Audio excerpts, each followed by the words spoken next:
আমরা কি করব, এটাকে কেটে ফেলবো, অ্যাপেন্ডিক্সটাকে কেটে ফেলবো সার্জারি করার মাধ্যমে। আমরা এটাকে কেটে ফেলবো। দেখো 3D ভিজুয়ালাইজেশনের মাধ্যমে আমরা দেখতে পাচ্ছি যে আক্রান্ত অ্যাপেন্ডিক্স, এটাকে একজন ডাক্তার কি করলো, কেটে ফেললো, সিকাম থেকে বিচ্ছিন্ন করে ফেললো। হ্যাঁ, এই সার্জারি অর্থাৎ অ্যাপেন্ডিক্সকে কেটে ফেলা, এটাকে আমরা কি বলবো, অ্যাপেন্ডিসেক্টমি।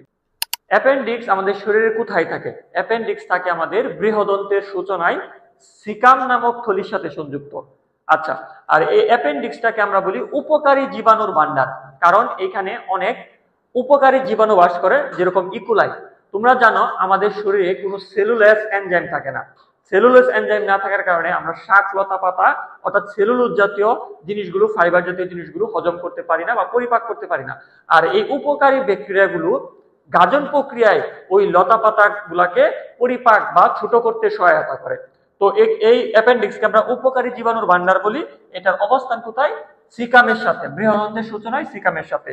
তো অনেক সময় দেখা যায় এই অ্যাপেন্ডিক্স ক্ষতিকারক জীবাণু দ্বারা আক্রমণ হয়, তখন আমাদের যন্ত্রণাদায়ক পেইন হয়, প্রদাহ হয়, যেটাকে আমরা বলি ইনফ্লামেশন। এই টার্মটাকে বলা হয় অ্যাপেন্ডিসাইটিস। কোন শব্দের শেষে যদি আইটিস যুক্ত থাকে তখন তাকে আমরা কি বলি, তখন তাকে আমরা বলি অ্যাপেন্ডিসাইটিস। অ্যাপেন্ডিসাইটিসের ব্যথা কন্টিনিউয়াসলি থাকলে দেন আমরা এটা সার্জারি করে এটাকে কেটে ফেলবো, তাই না? দেখো আমরা একটা 3D ভিজুয়ালাইজেশনের মাধ্যমে দেখার চেষ্টা করি যে আক্রান্ত অ্যাপেন্ডিক্স, এটাকে একজন ডাক্তার কি করলো, কেটে ফেললো, সিকাম থেকে বিচ্ছিন্ন করে ফেললো। হ্যাঁ, এই সার্জারি অর্থাৎ অ্যাপেন্ডিক্সকে কেটে ফেলা, এটাকে আমরা কি বলবো, অ্যাপেন্ডিসেক্টমি। তোমরা জানো কোন শব্দের শেষে ECTOMI একটমি থাকলে সেটা দ্বারা কেটে ফেলা বোঝায়। তাহলে আমরা অ্যাপেন্ডিক্সকে কেটে ফেললাম, ইটস কল অ্যাপেন্ডিসেক্টমি। তাহলে অ্যাপেন্ডিক্সের প্রদাহকে বলে অ্যাপেন্ডিসাইটিস, আর অ্যাপেন্ডিক্সকে রিমুভ করা, শরীর থেকে কেটে ফেলা সার্জারির মাধ্যমে, ইটস কল অ্যাপেন্ডিসেক্টমি। তদ্রূপ আমাদের গলার মধ্যে রয়েছে টনসিল।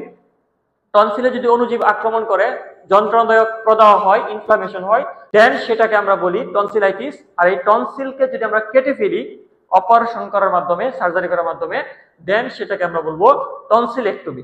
এরকম ভাবে আরো অনেক ওয়ার্ড রয়েছে তোমরা পাবা।